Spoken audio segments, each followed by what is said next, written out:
अस्सलाम वालेकुम। लीजिए समाअत फरमाइए मुक़द्दर का पार्ट 44।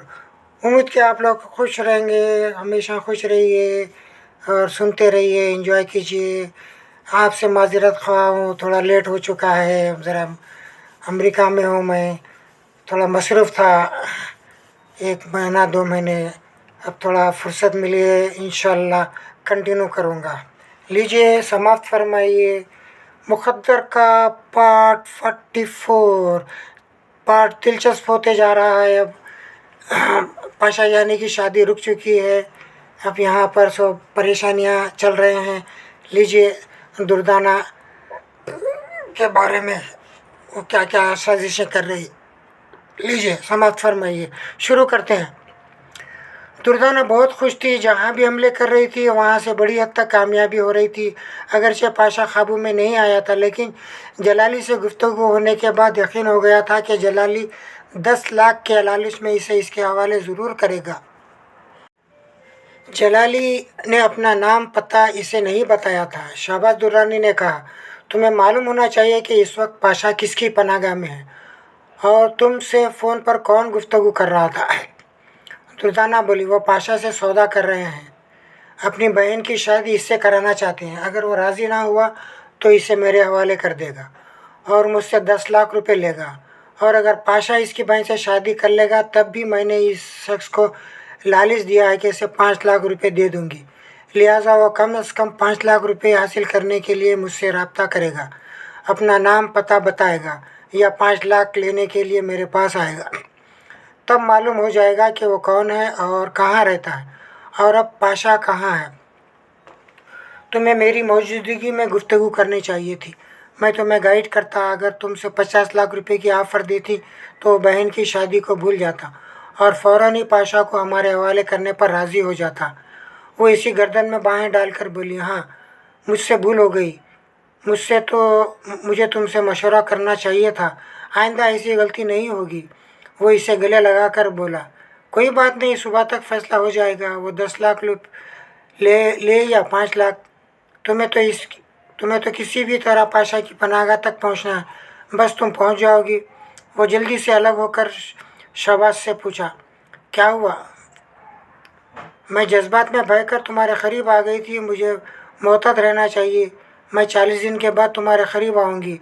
इसे अचानक अपना जवान बेटा जव्वाद याद आ गया था, और ये भी याद आ गया था कि 40 दिन तक इसे कोई खुशी नहीं मनानी है और ना ही शहबाज के क़रीब जाना है। शहबाज ने कहा, बेशक मैं भी जज्बात में भूल गया था, चलो पाशा के मुतालिक बताओ, इसे क़त्ल करवाना चाहती हो या क़ैदी बना कर रखना चाहती हो? तुम क्या मशवरा देते हो? इसे क़ैदी बना कर रखने से तुम्हारी सौतेली बेटी ऐनी की कमज़ोरी हमेशा तुम्हारे हाथ में रहेगी। मैं पहले इसे अपाहिज बनाऊँगी, फिर क़ैदी बनाऊँगी, ताकि वह मेरी क़ैद से कभी फ़रार ना हो सके। वो हंसने लगा, फिर बोला, हशमत का क्या बना? वो भी हंसते हुए बोली, इसका मत पूछो, वो सहमा हुआ अपनी कोठी के अंदर बैठा होगा।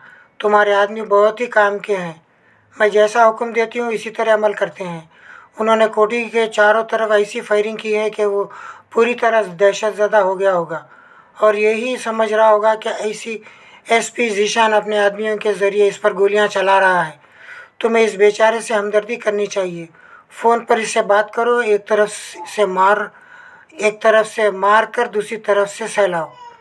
मैं अब तक पाशा के मामले में मसरूफ़ थी, फिर तुम कहीं चले गए थे, मैं तुम्हारा इंतज़ार करती रही थी, ज़हन तुम्हारी तरफ उलझा हुआ था। अब मैं इससे बात करती हूँ। वो फ़ोन के पास आकर बैठ गई, रिसीवर उठाकर नंबर मिलाए, फिर इसे कान से लगाया। थोड़ी देर के बाद आवाज़ उभरी, हेलो, मैं सैयद तुराब अली शाह बोल रहा हूँ, आप कौन हैं? मैं दुर्दाना बोल रही हूँ। तुराब अपने ड्राइंग रूम में हशमत लेडी, डॉक्टर आरजू और अपनी बेगम के साथ, इसने फौरी माउथ पेस पर हाथ रखकर आहिस्ता से कहा, दुर्दाना का फ़ोन है। हशमत ने भी हल्के से कहा, हमने जो प्लानिंग की है आप इसी के मुताबिक बोलेंगी। इसने कहा, हाँ। इसने हाँ के अंदाज में सर हिलाकर हेलो कहा। दुर्दाना बेगम, तुम कहाँ हो? हमने फ़ोन किया लेकिन तुम्हारा फ़ोन तो हर वक्त मसरूफ़ ही रहता है। इधर से दुर्दाना ने पूछा, अभी मेरा नाम सुनने के बाद आपने जवाब में देर क्यों की? मैं हशमत को बता रहा था कि तुम्हारा फ़ोन है, वो अभी तुमसे बात करेगा। मैं क्या बताऊं कि इस पर क्या गुजर रही है? वो अनजान बनकर बोली, क्या गुजर रही है? क्या कोई परेशानी है? कोई एक परेशानी हो तो बताऊं। आज शाम को ऐनी की शादी थी, उरुज ने ज़िद की हमें वहाँ आना होगा। हम तो इनसे कोई ताल्लुक़ रखना नहीं चाहते थे, लेकिन उरुज ने कहा कि अगर इसकी सहेली की शादी की शिरकत नहीं हुए तो हमेशा हमसे नाराज़ रहेगी। आखिर हमें मजबूरन वहाँ जाना पड़ा। दुर्दाना ने कहा, कोई बात नहीं, दिल ना चाहे तब भी ऐसे लोगों से मजबूरन मिलना पड़ता है, लेकिन वहाँ जाने का फ़ायदा क्या होता हुआ है? मैंने सुना है कि ऐनी की शादी नहीं हो सकी। जी हाँ, बारात का दूल्हा शादी से पहले ही भाग गया, मगर कहा जा रहा है कि इसकी कुछ मजबूरियां हैं। नामालूम अफराद इस पर फायरिंग कर रहे हैं। यही बात मैं तुमसे फ़ोन पर करना चाहता था, क्योंकि मेरे बेटे पर भी फायरिंग हो चुकी है। दुर्दाना ने हैरानी जाहिर की। हो गॉड, ये आप क्या कह रहे हैं? क्या हशमत पर फायरिंग हुई है? हाँ, खुदा का शुक्र है कि वो महफूज है, क्योंकि वो कोठी के अंदर था और इसने खिड़कियां और दरवाजे बंद कर रखे थे। इसका मतलब है ज़ीशान अपनी कमीनगी दिखा रहा है। बेशक यही बात है।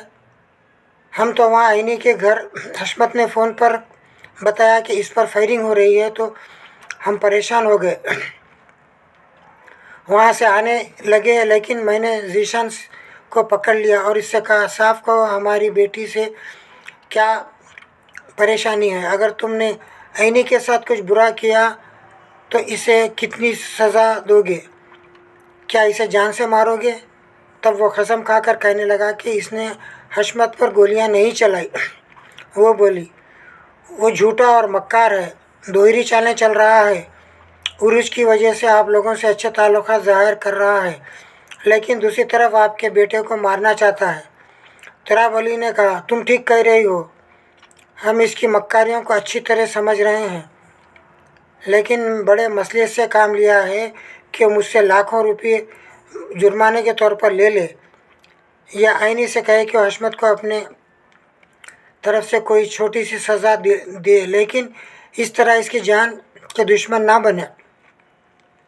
वो बोली, आपको मसलियतन भी इसके साथ कोई समझौता नहीं करना चाहिए। मैं कोई दिल से समझौता करना नहीं चाहता था, इसे आजमा रहा था। आखिर वह सचमुच मक्कार ही साबित हुआ, बातें बना रहा है, लेकिन इसने समझौते की कोई बात नहीं की। ये लो, हशमत से बात करो। हशमत ने रिसीवर लेकर सलाम किया, फिर कहा, आपका मुझ पर बहुत बड़ा एहसान है। मैं अब तक छुपता फिर रहा था, आपने ज़मानत लेकर मुझे आज़ादी दिलाई है, लेकिन ये आज़ादी भी महंगी पड़ रही है। वो बोली, तुम जवान मर्द हो, तुम्हें खौफज़दा नहीं होना चाहिए।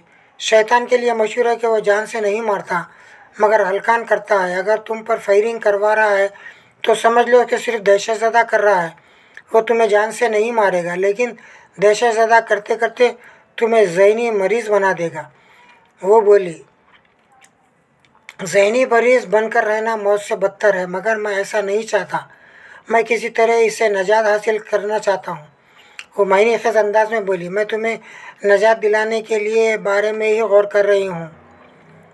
जब नजात दिलाऊंगी तो तुम ज़ीशान को दिन में तारे नज़र आएंगे। हशमत ने अनजान बनकर पूछा, आप ऐसा क्या करना चाहती हैं कि वह हैरान और परेशान हो जाएगा और इसे दिन में तारे नज़र आएंगे? तुम बस देखते जाओ। मैंने इसलिए तुम्हें ज़मानत पर रिहाई नहीं दिलवाई है, मैं इसके लिए चैलेंज बन गई हूँ और इससे कह चुकी हूँ कि वो तुम्हारा कुछ नहीं बिगाड़ सकेगा। एक बात अच्छी तरह समझ लो, कभी भी इसकी बातों में ना आना, कभी इस पर भरोसा ना करना। हरगिज़ नहीं आंटी, मैं शैतान पर भरोसा कर लूँगा, मगर इस पर भरोसा नहीं करूँगा। शाबाश, अब ऐसा करो, इसके खिलाफ भरपूर रिपोर्ट लिखो।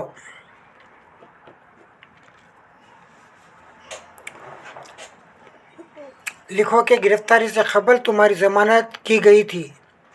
यही बात इस खत-दिमाग ऑफिसर को पसंद नहीं आई और वो तुम्हारे खिलाफ इंतकामी कार्रवाई कर रहा है और तुम पर फायरिंग करवा रहा है। लिहाजा इस जुनूनी ऑफिसर के खिलाफ एक्शन लिया जाए। ये लिख कर मुझे दो, मैं इससे खुद ही निपट लूँगी। इसने बड़े फरमाबरदारी से कहा, ठीक है आंटी, मैं इसके खिलाफ भरपूर दरख्वास्त लिख कर दूँगा। मुझे यकीन है कि आप इस खत-दिमाग ऑफिसर से निपट सकेंगी। दुर्दाना ने मुतमईन होकर राब्ता ख़त्म कर दिया। हशमत ने नागवारी से रिसीवर रख कर कहा, उल्लू की पट्टी खुद को बहुत चालाक समझती है। डैड, वो कह रही थी मैं जीशान भाई के खिलाफ दरख्वास्त लिख कर दूँ कि वो मुझे जान से मारने के लिए अपने आदमियों के ज़रिए मुझ पर फायरिंग करवा रहा है। इनके खिलाफ कानूनी तौर पर एक्शन लिया जाए। तुम इसके खिलाफ कुछ नहीं लिखोगे और ना ही किसी किस्म की तहरीर दुर्दाना को दोगे। वो राय का पहाड़ बना देगी। इसे कुछ लिख कर देने का सवाल ही पैदा नहीं होता। मैं तो कल रात तक किसी भी तरह इस मुल्क से चला जाऊंगा। आरजू बोली, हमारे पासपोर्ट और ज़रूरी कागजात मेरे घर में हैं। वो ज़रूरी कागजात लेकर एम्बेसी जाऊंगी। मैं मसरूफ़ लेडी डॉक्टर हूँ। हशमत की मेडिकल रिपोर्ट पेश करूंगी कि इसे फौरी इलाज के लिए लंदन ले जाना ज़रूरी है। इस तरह हमें फ़ौरन ही लंदन जाने की इजाज़त मिल जाएगी। तुराब अली ने कहा, तुम्हारी माँ तो इस वक्त भी मसल्ले पर बैठी तुम्हारे लिए दुआएं मांग रही हैं कि यहाँ से एयरपोर्ट जाने और यहाँ से रवाना होने तक कोई भी दुश्मन तुम्हें न देखे और न ही तुम पर कोई आँच आए। जीशान का नंबर मिलाओ, मैं इससे बात करना चाहता हूँ। वो भी तुम्हारे साथ एयरपोर्ट तक जाएगा तो हमें इत्मीनान होगा। हशमत ने नंबर डायल किए, फिर रिसीवर अपने बाप को दे दिया। इसे कान से लगाकर इंतज़ार करने लगा। दूसरी तरफ से जीशान की आवाज़ उभरी, हेलो, मैं जीशान बोल रहा हूँ। तुराब अली ने कहा, तुम्हारी माँ तो इस वक्त भी मुसल्ले पर बैठी तुम्हारे लिए दुआएं मांग रही हैं कि यहाँ से एयरपोर्ट जाने और यहाँ से रवाना होने तक कोई भी दुश्मन तुम्हें ना देख पाए और ना ही तुम पर कोई आँच आए। जीशान का नंबर मिलाओ, मैं इससे बात करना चाहता हूँ। वो भी तुम्हारे साथ एयरपोर्ट तक जाएगा तो हमें इत्मीनान होगा। हशमत ने नंबर डायल किया, फिर रिसीवर अपने बाप को दिया और इसे कान से लगाकर इंतज़ार करने लगा। दूसरी तरफ से जीशान की आवाज़ उभरी, हेलो, मैं जीशान बोल रहा हूँ। तुराब अली ने कहा, बेटे, मैं बोल रहा हूँ, हशमत ने कल यहाँ से जाने के तमाम इंतज़ाम कर लिए हैं। आरजू मेडिकल रिपोर्ट की बुनियाद पर लंदन का वीज़ा हासिल कर लेगी। अब सिर्फ ये धड़का लगा है कि हशमत के रवाना होने तक दुर्दाना कोई भी चाल चल सकती है। जीशान बोला, आप हशमत और आरजू का पासपोर्ट मुझे दें। मैं राजदारी से किसी भी फ़्लाइट में सीटें रिज़र्व करा दूँगा और अपनी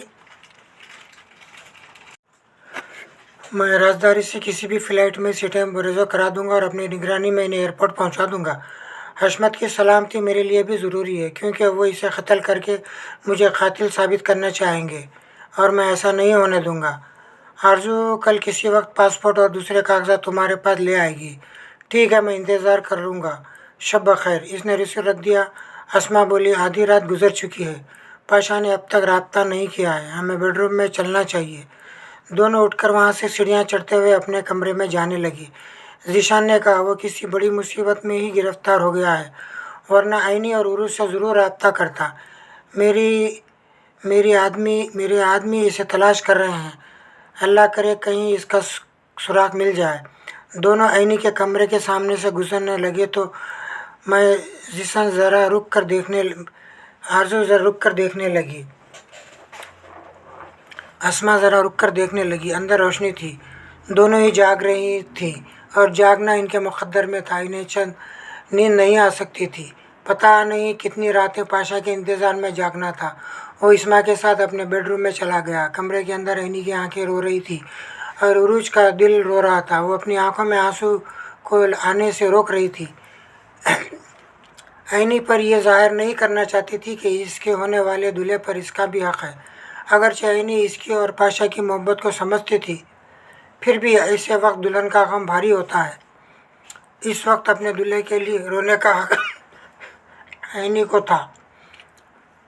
उरूज का फ़र्ज़ था कि वो अपने आंसुओं को रोकती रहे। वो बोली, ऐनी, आधी रात गुजर चुकी है, तुझे सो जाना चाहिए। और क्या तुझे जागना चाहिए? नहीं, मैं भी सो जाऊंगी, मगर पहले तू सो जा। तू क्या समझती कि आज हम दोनों को नींद आ जाएगी? उरूज एक गहरी सांस लेकर बोली, नहीं, हमारी किस्मत में रज्जा का लिखा हुआ है और न जाने हम कितनी रातें जाग कर गुजारेंगी और इसका इंतज़ार करती रहेंगी। वो बेड पर आकर बैठ गई, फिर बोली, हम सो नहीं सकेंगे, लेकिन ज़रा कमर सीधी कर लेना चाहिए। आ मेरे पास आ जा। उरूज बेड के सराहने टेक लगा कर बैठ गई, अपने पाँव फैलाकर बोली, इधर आ, मेरे जानों पर सर रख कर लेट जा। ऐनी एक नन्ही बच्ची की तरह इसके पास आई, फिर इसकी आगोश में घुस गई, लिपट कर रोने लगी, फिर बोली, हमारी मोहब्बतों ने इसे डुबो दिया है, पता नहीं वो किस मुसीबत में होगा। क्या मोहब्बत ऐसी होती है? ऐन शादी के वक्त अजाब नाजिल करती है। उरूज ने जल्दी से आंखें बंद कर ली। ऐनी आगोश में थी और इसका चेहरा भी ऐनी पर झुका हुआ था। अगर आंखें खोलती तो आंसू इस पर टपकते और इस दुल्हन से कह देते कि सिर्फ इसका दुख भारी नहीं है, इससे भी ज़्यादा कोई इसकी मोहब्बत में रो रहा है। इसने होठों को सख्ती से बींच लिया। मैं आंखें नहीं खोलूँगी। ऐ आंसू, जहाँ तक आ चुके हो बस वहीं रुक जाओ। खबरदार आँखों की दहलीज तक न आना। अगर आँख खुल गई तो ऐनी जाग जाएगी, तो दहलीज पर पार ना करना। खतरा गिरकर इस बेचारी दुल्हन को ना रुलाना। अगर इसे मालूम हो गया कि मैं रो रही हूँ तो सहेली का दुख इसे और रुलाएगा। ये बौली है, दुनिया में सबसे ज़्यादा मुझे चाहती है, सबसे ज़्यादा मेरे साथ ही हंसती है और सबसे ज़्यादा मेरे लिए ही सदमा उठाती है। या खुदा ऐसे मोहब्बतें दे और इसे मोहब्बत देने वाले को सलामती दे, आमीन। वो कुर्सी पर हाथ पाँव से बंधा हुआ बैठा था। रात के 3 बजने वाले थे और 3 घंटों के बाद सुबह हो जाती तो जलाली इसका आखिरी फैसला सुनने के लिए आता, फिर इसके इनकार करने पर इसे दुर्दाना के हवाले कर देता। यूँ कहना चाहिए कि दुर्दाना और जलाली ने मिलकर इसकी तकदीर का फैसला लिखना चाहे कि दुर्दाना और जलाली ने मिलकर इसकी तकदीर का फैसला लिख दिया था और इस फैसले पर 3 घंटे के बाद अमल होने वाला था। इसने कई बार जोर लगाकर हाथ पाँव को खोलना चाहा था, कोशिश की थी किसी तरह आज़ाद हो जाए, लेकिन अक़ल ने यह पहले ही समझा दिया था कि आज़ाद होने के बाद वो कमरे से बाहर नहीं जा सकेगा, क्योंकि वो दरवाज़ा बाहर से बंद कर दिया गया था। खिड़की के पट भी बंद थे और अगर खुले हुए भी होते तो बाहर नहीं जा सकता, क्योंकि वहाँ लोहे की सलाखें लगी हुई थी। वैसे कुदरती अमल है कि रिहाई मिले या ना मिले, पंछी पिंजरे में फड़फड़ाता है। जलाली इसे कैद करने के बाद दोबारा नहीं आया था। वो और इसका बाप दोबारा वहाँ आकर इसे मना सकते थे, इसे रुखसाना से शादी कराने पर आमादा कर सकते थे, लेकिन यूँ लग रहा था कि इन्हें अब इस बात की भी परवाह नहीं है। इसके साथ एक लेडी डॉक्टर थी जो इनके हमरा थी, वो इनकी मुश्किल आसान कर सकती थी। इस तरह पाशा इनके लिए गैर अहम हो सकता था और ऐसा ही हो रहा था। शायद वो ख़ुद भी जलाली और इसके बाप के लिए अहम होना नहीं चाहता था। इस एक नहीं 1000 बार शादी से इनकार था। वो तो ऐनी से भी शादी करना नहीं चाहता था, लेकिन उरूज ने मजबूर कर दिया। अपनी उरूज को ही आइंदा पाने के लिए ऐनी से शादी कर रहा था। अब तो दोनों में से कोई भी इसे मिलने वाली नहीं थी। इसने सोच लिया कि जो होगा देखा जाएगा, जो मुक़द्दर में लिखा होगा वही सामने आ जाएगा, और मैं तो आमने सामने रहता ही हूँ। ठीक 3:20 पर दरवाजे पर हल्की सी दस्तक हुई, आहट हुई। कोई इसे बाहर से खोल रहा था। फिर इसके दोनों पट खुलते ही रुखसाना इसके दहलीज पर आ गिरी। वो बरसों की बीमार लग रही थी, कमज़ोरी से हाँफ रही थी। कमरे के अंदर आकर बोली, पाशा भाई, मुझे माफ़ कर दो। तुम मुझे बहन कहते रहे और मैं तुम्हारे लिए मुसीबत बन गई। मैं बहुत मजबूर थी, मैं मर सकती थी, लेकिन अपने प्रोफेसर अहमद की बदनामी नहीं देख सकती थी, इसलिए मैंने तुम्हें बदनाम कर दिया। पाशा बोला, मैंने तुम्हारे साथ नेकी की, इसका नतीजा देख लो कि मेरे साथ क्या हो रहा है। तुम्हारा भाई मुझे ज़िंदा नहीं छोड़ेगा। आहिस्ता बोलो, मेरे अब्बा सो रहे हैं और भाई बाहर गया हुआ है। वो फैसला कर चुका है कि तुम्हें इस औरत के हवाले कर देगा जिसने इसे 10 लाख रुपये देने का वायदा किया है। वो इस कदर कमज़ोर थी कि बुरी तरह हाँफ रही थी, अपने पैरों पर खड़ी भी नहीं हो पा रही थी। इसने रोते हुए कहा, वो लेडी डॉक्टर मेरे भाई की दाश्ता है, इसने मेरा बच्चा गिराया है, मेरी हालत क्या हो गई है, मैं मौत से लड़ती यहाँ तक आई हूँ। और करीब आई, फिर बोली, मैंने भाई को फ़ोन पर कहते सुना है कि वो अगर 10 लाख रुपए लेकर आएगी तो तुम्हें इसके हवाले कर दिया जाएगा। वो खड़ी वो कमज़ोर की शिद्दत से हाँफती हुई गिर पड़ी, फिर अपने वजूद को समेटते हुए कुर्सी के करीब आ गई। इसके घुटनों पर हाथ रखकर बोली, मुझे माफ़ कर दो, मैंने जो गलती की है इसकी तलाफ़ी करना चाहती हूँ। यहाँ से भाग जाओ, किसी तरह अपनी जान बचाओ। वो पाशा के घुटनों पर हाथ रखकर पूरी क़ुव्वत लगाकर घुटनों के बल उठ गई, फिर इसके हाथ की रस्सी को अपने दांतों से खोलने लगी। ज़रा सी कोशिश से रस्सी खुल गई, फिर पाशा ने फ़ौरन दूसरे हाथ की गिरह खोली। इसके बाद पैरों को रस्सियों से आज़ाद करके उठ खड़ा हो गया। वो फर्श पर गिर पड़ी थी। पाशा इस पर झुकते हुए बोला, तुम अपने कमरे तक वापस चल सकोगी या मैं तुम्हें पहुंचा दूं? तुम मेरी फ़िक्र ना करो, यहाँ से फ़ौरन निकलोगे। दरवाज़े पर भाई के आदमी होंगे, तुम पिछले दरवाजे से बाहर जाओ, जल्दी करो। वो तेज़ी से कदमों चलता हुआ इस मकान के मुख्तलिफ हिस्सों से गुजर कर पिछले दरवाजे पर आया। इसे आहिस्तगी से खोल कर झाँकने लगा। बाहर सन्नाटा था, नीम तारीकी थी। वो अल्लाह का नाम लेकर बाहर निकल गया। वहाँ के रास्ते जाने पहचाने थे। वो एक गली में आकर कभी चलने और कभी दौड़ने लगा।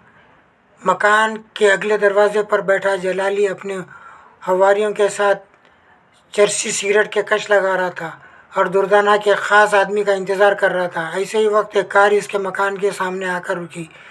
इसके आगे पीछे दो दो वेगिनें भी थी, जिनमें मुसल्लह अफराद बैठे हुए थे। असद अजीज़ी ने कार की पिछली सीट से निकलकर इनकी तरफ देखा, फिर पूछा, जलाली कौन है? जलाली ने आगे बढ़कर कहा, मैं हूँ, ये बताओ तुम्हारा नाम क्या है? मेरा नाम असद अजीज़ी है और ये तुम्हारे 10 लाख रुपए हैं। इसने अपने एक हवारी की तरफ इशारा किया। इस हवारी ने एक ब्रीफ केस जलाली के हवाले किया। असद अजीज़ी बोला, ये रकम गिन लो और बंदे को हमारे हवाले कर दो। रकम गिन लो और बंदे को हमारे हवाले कर दो। जलाली बोला, आप मेरे साथ अंदर आएँ और पाशा के अपने साथ ले जाएं। असद अजीज़ी ने अपने चंद हवारियों के साथ मकान के अंदर आया। जलाली के साथ बैठक में पहुंचा तो सब चौंक गए। कुर्सी खाली थी, रस्सियाँ खुली हुई थी और रुखसाना फर्श पर चारों शाने चित पड़ी हुई थी। इसके लिबास का ज़री हिस्सा लहू से भीग रहा था। जलाली ने आगे बढ़कर इसे गुस्से से एक लात मारकर पूछा, रुखसाना कहाँ है वो हरकत पड़ी थी। इसकी आवाज़ नहीं सुन रही थी। दुनिया की तमाम आवाज़ें इससे बहुत दूर जा चुकी थी। असद अजीज़ी ने जलाली के हाथ से ब्रीफकेस छीन कर कहा, मालूम होता है शिकार हाथ से निकल गया। जब वो मिलेगा तब ये ब्रीफकेस भी तुम्हें मिल जाएगा। जलाली बोला, मेरा ख्याल है वो अभी यहाँ से गया है, ज़्यादा दूर नहीं गया होगा।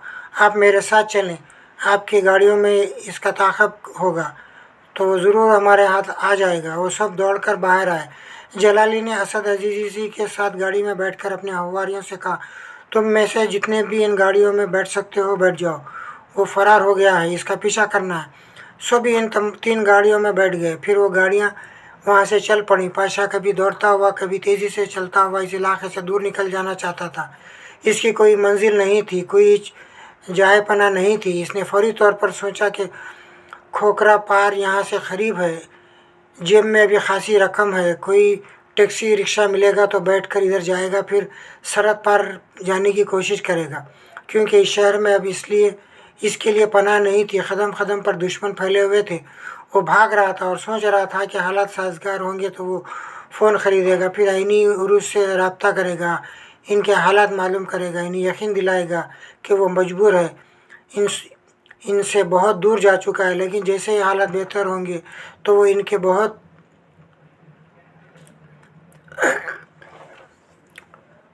पास वापस आएगा। बहुत दूर निकल जाने के बाद इसने पलट कर देखा, गाड़ी की हेडलाइट्स दिखाई दी। पहले तो सोचा कि शायद कोई टैक्सी है, लेकिन वो एक नहीं 3 गाड़ियों की हेडलाइट्स थी। वो इसकी तरफ तेज़ी से आ रही थी। इसके दिमाग में खतरे की घंटी बजने लगी। वो पलटकर भागने लगा। जिस समय भाग रहा था इधर वीराना था। दूर कहीं छोटी छोटी बस्तियां होंगी जो रात के इस पहर खामोश थी और तारीकी में डूबी हुई थी। गाड़ियों की रफ्तार इससे ज़्यादा तेज़ थी। इसकी हेडलाइट्स की रोशनी में इस पर पड़ने लगी। जलाली ने चीख कर कहा, वो भाग रहा है। वो तीनों गाड़ियाँ 3 मुख्तलिफ समतों में जाने लगी। इनका अंदाज़ ऐसा ही था जैसे वो इसे चारों तरफ से घेरना चाहते हैं। इसके दाएं बाएं 2 गाड़ियाँ फासला रखकर इससे बहुत आगे निकल गई थी। एक गाड़ी पीछे थी। फिर वो तीनों गाड़ियाँ रुक गईं। इनमें से मुसल्लह अफराद उतर कर इस पर फायरिंग करने लगे और इसके चारों तरफ फैलने लगे। वो परेशान होकर चारों तरफ घूम कर देखने लगा। कहीं से भागने का रास्ता नहीं मिल रहा था। इसने फिर एक संग भागना शुरू किया। हर तरफ गोलियां चल रही थी। वह ऐसा भी मुकद्दर का सिकंदर नहीं था कि गोलियों की भुजाड़ से बच निकलता। कोई गोली तो इसे लगनी ही थी। आखिर लग ही गई। वो लड़खड़ा कर गिरा। जिस्म में पेवस्त होने वाली गोली अंगारे की तरह दहक रही थी। फिर भी वो हिम्मत करके उठा और खड़खड़ा कर आगे जाने लगा। फिर दूसरी गोली लगी। वो एकदम से लड़खड़ा कर ज़मीन पर आ गिरा। इसकी ज़बान से बेअख्तार निकला, उरूज। वो अपने थरथराते जिस्म को लेकर उठने लगा। फिर उठकर लड़खड़ा कर एक कदम आगे बढ़ा। फिर बोला, हाय उरूज, तेरी मोहब्बत शादियाने बजा रही है। इसकी आंखों के सामने अंधेरा छा रहा था। बैंड बाजों की आवाज़ें सुनाई दे रही थी। वो दूल्हा बना घोड़े पर सवार था और बैंड बाजों की धुन कह रही थी, मुखड़े पे सहरा डाले, आजा आने वाले, चांद सी बनो मेरी तेरे हवाले। ठाई से गोली चली। वो चकरा कर गिर पड़ा। लड़खड़ाती सांसों के दौरान इसने अजनी को नहीं, उरूज को दुल्हन बने देखा और दोनों बाजू फैलाकर इसे अपनी तरफ बुला रही थी। जिंदगी तो बुलाती ही रहती है, लेकिन मौत की दहलीज पर पहुंचकर कौन वापस आता है। बहुत सारे कदमों की आवाज़ें सुनाई दे रही थी। इसे घिरने वाले करीब आ रहे थे। उन्होंने टार्च की रोशनी में देखा। इसका जिस्म साकत हो गया था और चारों शाने चित था। इसकी दोनों हथेलियाँ फैल गई थी। आज इसकी सुहाग रात थी और आज रात वो अपने लहू में नहा चुका था। कुछ बदनसीब अपना आखिरी गुस्ल अपने लहू से ही करते हैं। इसकी छुपी हुई हथेलियों पर मुकद्दर की लकीरें थी और मैं इसकी ज़िंदगी की लकीर पर खड़ा हुआ था। मैं तो जिसके साथ पैदा होता हूँ इसी के साथ मर जाता हूँ। फिर मैं ज़िंदा कैसे था? इसलिए कि ज़िंदगी की वो लकीर अभी बाकी थी, बहुत दूर तक लिखी हुई थी और मुझे दूर तक चलते हुए अपनी बाजीगरी दिखानी थी। मैं मुकद्दर हूँ, एक बाजीगर हूँ। हाथों की लकीरों पर तुम्हारा हमसफ़र हूँ, तुम्हारा दोस्त हूँ, तुम्हारा दुश्मन भी। तुम्हारे साथ जन्म लेता हूँ, तुम्हारे साथ ही मर जाता हूँ, क्योंकि मैं मुकद्दर हूँ, मुकद्दर एक बाजीगर। लीजिए, दिलचस्प कहानी का यहाँ पर रोक रहा हूँ, पार्ट 44। इसके बाद में पार्ट 45 शुरू करूँगा। इंशाल्लाह कोशिश करूँगा कि ये मुकद्दर नावल को जल्द से जल्द ख़त्म कर दूँ। मैं थोड़ा मसरूफ़ था। बच्चों के लिए HTML का कोर्स लेके आ रहा हूँ, जो स्कूलों में पढ़ते उन लोगों को बहुत ज़रूरी है। आजकल एग्ज़ाम वगैरह में भी काम आ जाएगा। बच्चे गेमा वगैरह की तरफ है। अब आप लोगों से गुजारिश है कि अपने बच्चों को HTML वगैरह सिखाइए। क्यों बोले तो जितने भी हम वेबसाइट देखते हैं, जितने भी हम तो इंटरनेट पे देखते हैं, पूरा HTML और CSS जावा वगैरह में यही काम से तमाम चीज़ें हो रही। आज का दौर यही है। आप अपने बच्चों को गुजारिश है कि HTML वगैरह सिखाइए, आगे बढ़ाइए। उम्मीद कि आप लोग सब खैरियत से होंगे।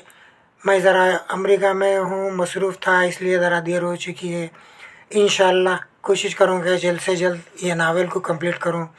अल्लाह हाफिज़। मुहिउद्दीन नवाब साहब का मुकद्दर नावल जारी है।